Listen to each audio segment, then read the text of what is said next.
Hey Peyton, I definitely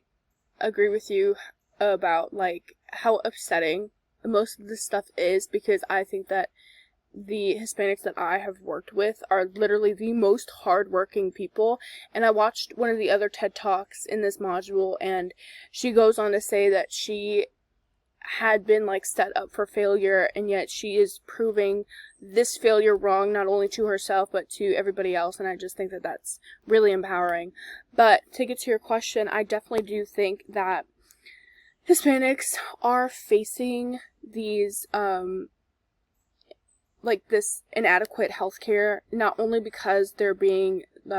discriminated against because they are Hispanic and because there's all this fuss around immigration and being an illegal immigrant, but also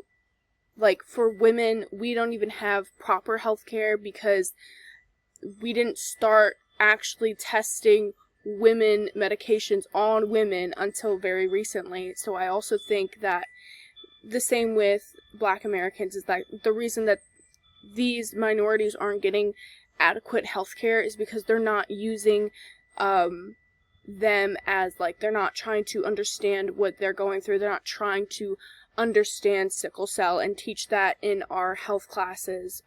if you want to become a nurse or a doctor. And I think that's really putting like a damper on adequate healthcare for these minorities, is that they're not, nurses and doctors and the future nurses and doctors aren't being taught what is like normal for them to get, what are the normal health challenges for them to get, and to like understand and treat and cure diseases and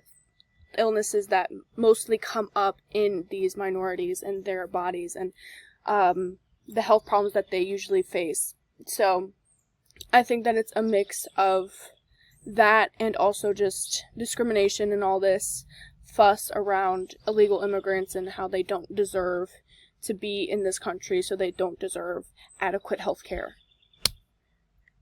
Because I guess that makes sense to them.